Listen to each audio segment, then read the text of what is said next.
Great Britain can maintain their unbeaten record for the season. Yes, I mean, they've won all the World Cups and they have been front runners, but the crew that pushed them hardest were the Dutch crew in Lucerne, who were just a fraction, half a length behind them in the final of that race there. So they're a very sweet-moving crew, the Dutch. Very light touch. But don't forget that the Americans, last year, just before the Olympics, the American crew came out of the blue to Lucerne and beat all the fours, and then were recalled back into the American eights. But they're doubling up here in the 4 and in the 8 for the United States, so they've been probably keeping their cards close to their chest. But my money really is on the British 4, because they have looked so good, and they are really a step up even on the previous 4s that Britain has been fielding in this event. With Andy Hodge there at stroke, he's got this lovely elastic, easy movement where he stretches out, and you can see that they look very, very fluent, very long, naturally long. They're a powerful crew, not as powerful as previous crews with Pinsent sitting there in the stroke seat, but here they allow the boat. By the British, closest to New Zealand, and 2 from the bottom of your picture at Canada as we go through the first quarter, and it is the Dutch who are the closest pursuers to Great Britain, but then it's pretty close. Just on the far side there in lane 1, Denmark already just being a bit outpaced here. And the Americans at the moment, well, they don't look as if they're making very much of an impression. There was a rumour that Deakin in the bow there was injured early on, and he's quite an important player in all of this, obviously. But if an injury to him has created problems for the American ball, they haven't replaced him, so the injury must be being treated. But at the moment, they aren't really. They're giving themselves an awful lot of work to do, and I would have expected them to be pretty well challenging at this stage. So, man who wasn't in that silver medal 8 for the Dutch, but the Dutch so versatile. They switch between sculling and rowing. They can produce an 8, and we know for a fact, because they've said very clearly, that they want to get an 8 together for Beijing.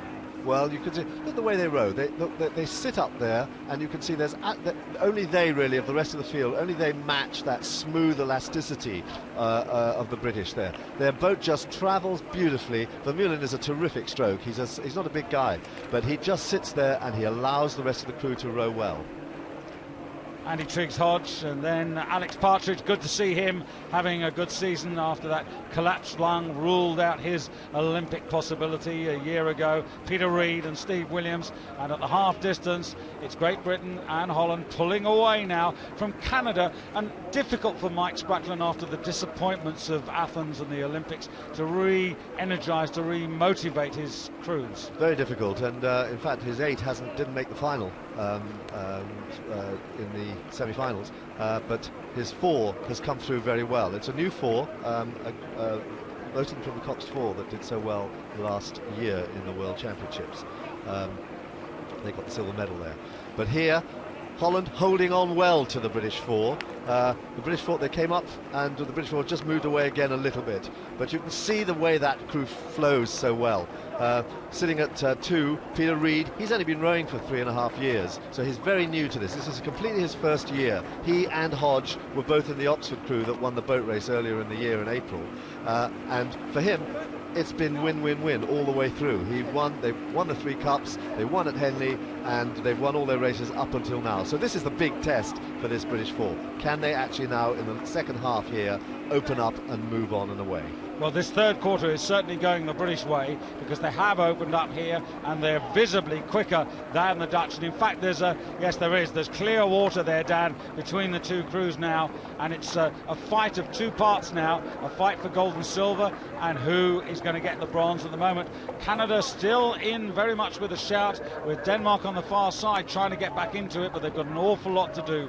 The front 3 are away now. Denmark right on the far side there, coming on to the United States, who are having a rough time over there.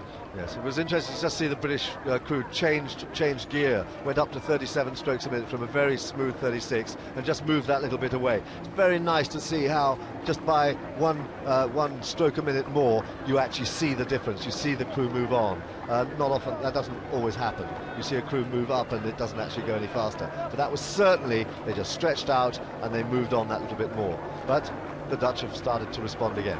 Yeah, that angle is rather deceptive. It suggests that they're all much closer as they are, but 250 metres to go now, and Andy Trigg-Hodge, he's got the situation in command there, picking up the rhythm. Alex Partridge translating it, Peter Reid, and Steve Williams in the bow. He's the wise head there who can bring most experience to this sort of situation. Yeah, very nice rowing from Steve. He just looks, even compared to last year, he looks more at ease, more relaxed, and he fits into the crew that little bit better.